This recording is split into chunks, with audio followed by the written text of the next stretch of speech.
Hi everyone, hope you're doing well. All right, I just want to clarify some aspects to or the questions around teas.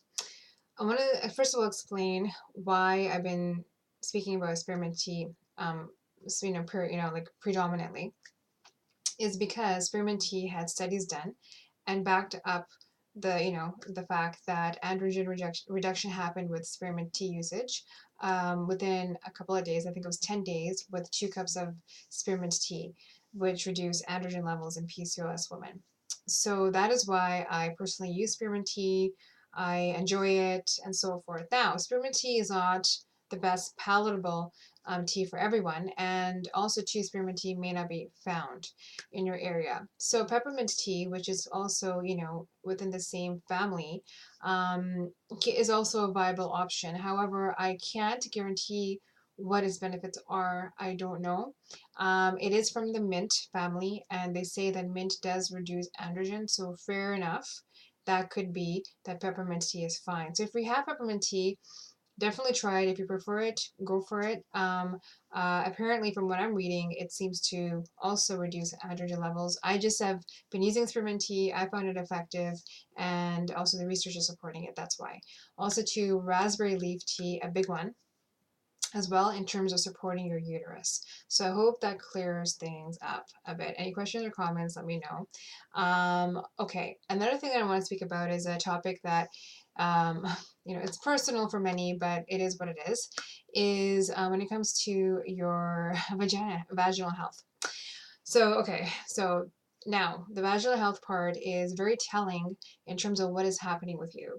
So if you're having a lot of yeast infections, and the reason I'm discussing this is because this comes up as well in terms of when people are speaking to me, they speak about this. So if you're having a lot of yeast infection, that's a telltale sign that your system is in flux. And you could be a lot of reasons, but if you have PCOS and you're getting a lot of yeast infections, definitely the sugar. It could also be dairy, but definitely the sugar and the wheat.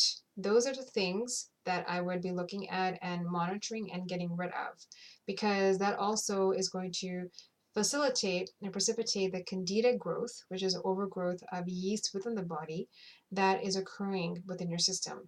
So candida overgrowth, I recommend that you do some research on this as well, is it feeds on this stuff. So you have extra yeast per se within your system, and it has to do with, again, sugar, insulin related pieces here. So definitely take a look at that, look at your diet and reduce that. Some of you may even have like flakes. Sometimes the sensation can be burning or very itchy, or really even like, even wearing underwear hurts. It can be a lot of things that you're going through. So definitely get that checked. So of course, seek a doctor's review and see, what's going on there. You can also have like bacterial vaginosis, because a lot of things that could be occurring there. But it goes down to, it's a hormonal piece to PCOS sufferers, where you're looking at diet, and also to looking at, vaginal health. And this is very important when it comes to PCOS sufferers, because already if you're insulin resistant and you're eating a high carb, or let's say high sugar, gluten, um, or even like dairy, depending on your system, meals, you're going to be prone to more yeast infections. So how to combat that? Look at your diet. Begin drinking apple cider vinegar, also lemon water, will also neutralize all that, cleanse you out as you're cleaning your palate, and also you're cleaning your diet around that.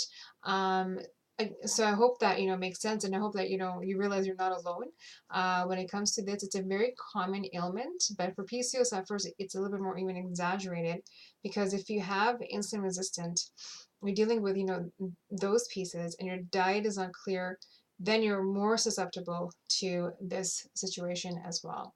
So any questions or comments, insights, let me know. But I just speak about that because that comes up all the time, for those who are suffering, of course, with this very issue.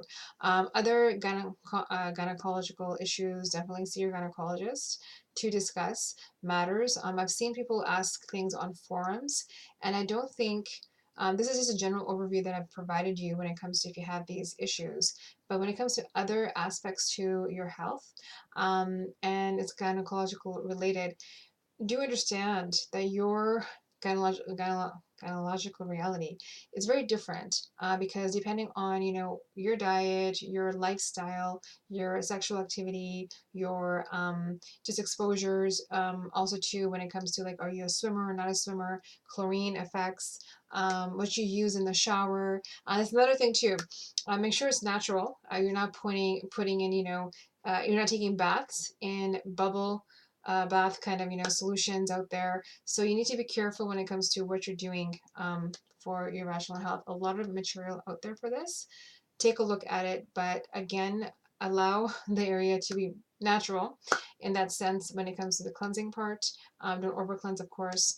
And when it comes to also, yeah, wearing underwear, it shouldn't be tight. The thongs are not your friends, um, at all, but cotton, loose fitting and so forth, if you're going through all of those experiences. Okay, that's all about it for this upload. Just two topics that were something of a pressing matter for some individuals, so I thought to share. So hope all is well, and I hope spring is, in full bloom on your end. It snowed where I am, so still in the winter blues on my end. So anyways, hope all is well. Talk to you guys later. Bye.